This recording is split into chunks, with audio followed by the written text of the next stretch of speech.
Hey everyone, this is Gary, and I want to go over the tools in the develop module with you. All right, so we've got 9 different panels up here, starting with the histogram. You can click on the arrow to twirl it down, and basically you can click on all of these to open them all up.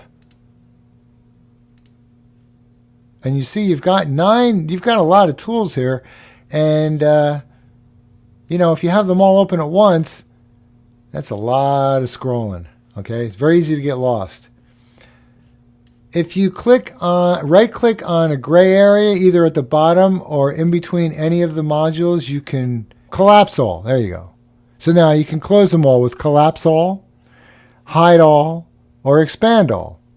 All right, if you want to open individual panels, like I said, you can twirl down this arrow here, or starting with the number 0, if you go Command or Control 0, that will close the histogram. You have 9 different sections, and you start with 0. Command or Control 9, then Command or Control 1 to open the basic, and then, so that was 0 and 1, and then 2, the next one is tone curve, that's the second one, 2. And then 3 would be HSL, so that's Command or Control 3. And then Command or Control 4, etc. So, histogram being 0, you have 0, 1, 2, 3, 4, 5, 6, 7, 8. You can open any individual panel with a keyboard shortcut, Command plus its order in the stack, the number of its order. And by the way, I usually have my histogram open, so I'm going to go Command 0 to open that. And then right below the histogram we have 5 tools. We're going to look at the crop tool first, so I'm going to activate that by clicking on it, and then you get this sort of drop down thingy that happens. These are all your options for the crop tool. You can grab a corner and drag like so, and then you can drag your image. Here you get a nice rule of thirds sort of grid, which is kind of cool. And that's not in tight enough. So like this. And then if I hit done, I get to look at my crop. So that's better for this image. That's nice. All right, but I'm going to open up the crop tool and reset. That brings everything back. What if I want to change from horizontal to vertical? Well, I can simply click and drag, and I get a vertical crop, like so. And if I want to reset, I can simply do that. And now it's reset. So if you want to change your orientation from horizontal to vertical, just hover into the image while the crop tool is selected and drag. You can drag vertical or horizontal. Okay? Like that. Pretty simple, really. So I'm going to go horizontal. Bring my deer over here. All right, so that's the crop tool.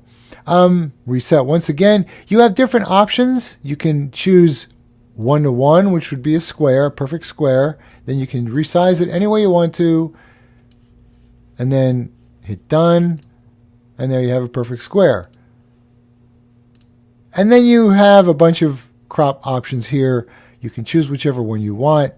I almost always go with as shot. That keeps my frame to be the same proportionality as my camera frame. All right, so that's the crop tool.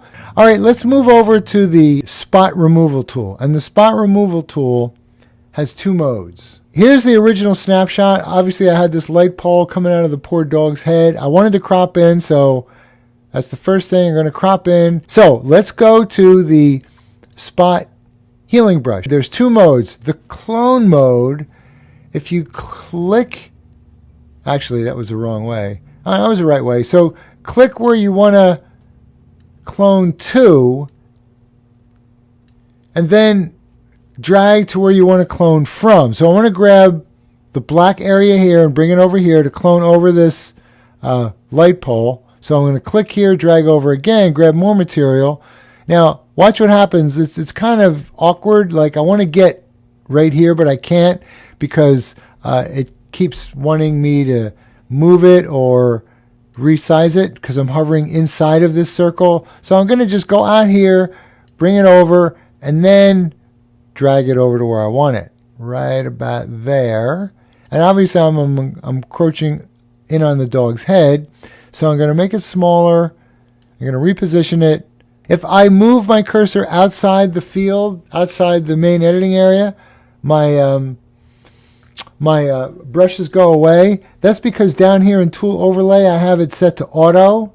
If I want to see them on always, then if I hover away, they're always on. I kind of like auto because I can just move out of the area and see where I'm at. All right, so I'm going to do the same thing. Come over here and then drag it into place, like so. I'm going to need one more. Come over here, drag it into place, like so. All right, I mean, I'm doing this very fast. I'm going to zoom in. I'm going to go to Fill, and I'm going to go to 1:1. Now, if I hold down my space bar, I get my hand tool, which allows me to go around my image. So I'm going to come over here, then drag it into place, just like that, and I think we've got it. Okay, great. Okay, so I'm going to go Fit. So there we go. I'm going to hit Done. Now my spot healing brush tool goes away. So that's cloning. Cloning basically takes pixels from one area and moves them to a new area. All right, let's go on to another function of the spot healing brush tool.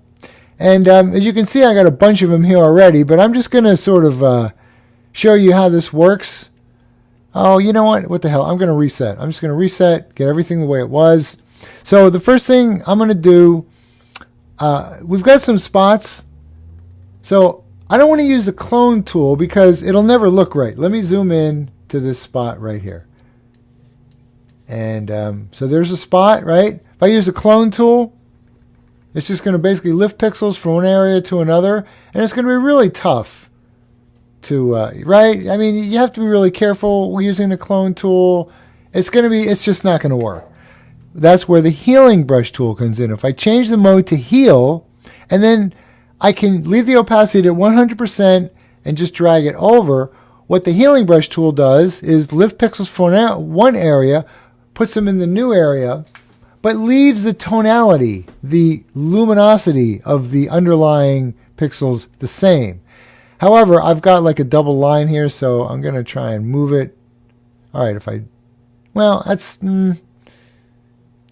okay, but I want this line to look like it's continuing, so I'm going to do that. I'm going to come up. There we go. Perfect. Right now it looks like this line is continuing. And then I can just keep going here, move around the image, find areas. My left bracket key to make my brush smaller. And then, so the spot healing brush tool does a great job.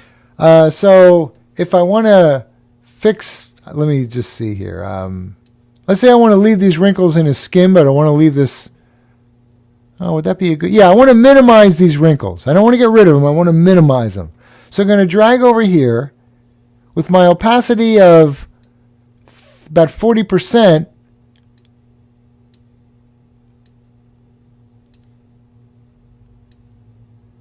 I haven't gotten rid of the wrinkles, but I have minimized them, right? So that would be before. That's after. So the spot healing brush tool is very versatile. It's great for retouching. It's great for a lot of things. You can clone or spot heal with it. And that's kind of a rough overview of the spot healing brush tool. Okay, on to the next tool, the Redeye tool. And I'm going to not go on to this tool because to me it's a complete waste of time. I'm going to ignore it. Let's go on to the graduated filter tool. Okay, so basically the deal with this image is I exposed to the sky, but I kind of underexposed everything else. So what I'd like to do is raise up the exposure of everything. Well, actually, I want to raise up the exposure of everything. So I can do that. We're going to get to this in a second, but down in my Basics panel tab area, I can bump up the exposure by, say, 1 stop. All right? Now I'm going to go to my graduated filter tool, and you see I got a bunch of options here. Right now they're all defaulted to 0. So if I drag down, the area up here is going to be affected. The area down here won't be affected. However, since I haven't changed any of the adjustments here, nothing changes. But if I move my exposure slider, see what happens? I'm actually underexposing the sky. And that looks great. What a difference. Wow, wow. That's really awesome. So that one move kind of basically got me where I wanted to go. I'm going to cool the temperature down a little bit to make the sky look a little more bluish. And this is an awesome tool, especially for landscape. So I basically lowered the exposure of just the area that I wanted. The top half of the image is now underexposed, bringing out all the detail of the sky, and the bottom half of the image is basically unaffected. So I can change I can bump up the clarity. Look at that. I'm going to go over clarity in another video, but clarity basically changes mid-tone contrast, and now it looks really amazing. That's an amazing looking sky. Let's see. You can have as many of these graduated filters as you want. Let's say I wanted to do something with the bottom here. So let's say I go back to the tool. Now here's the push pin. This shows me that if I click on that push pin, that activates that tool and I can change its settings. But if I want a new one, I simply go new. Now I have a new graduate filter tool. This time I'm going to click and drag up, and I'm going to lower the exposure to something like that, and I'm going to warm it up, something like that. Wow, look at that. Pretty cool. So this is, you can have as many of these as you want. Let's say I wanted to brighten up the left side. I can create a new one. Just click new, drag over, and I can change the exposure of the left side, just the left side. I can change the angle, so I can kind of angle it like that. Or I can move it up here and sort of create a vignette with 4, but that's kind of crazy. So the point is, the graduated filter tool is very versatile, and you can have as many of them as you want, and you can have them all do different things. Every single one of these adjustments here, including, and this is new to 4, including white balance, is available to us via the graduated filter tool. All right, so that's the graduated filter tool. Very similar to that tool is the adjustment brush. And the adjustment brush tool is really probably the most powerful editing tool. And to show you that, let's go to this image here. So let's say I wanted to brighten this area up in here. I already have an adjustment brush tool, so I'm going to get rid of that. And so let's say I want to change the exposure. So I'm going to preset it to like 1 stop. And then I'm going to take my right bracket key to make my brush bigger and simply paint inside here with the adjustment brush tool. And what it does is brighten that area, just that area, by 1 stop.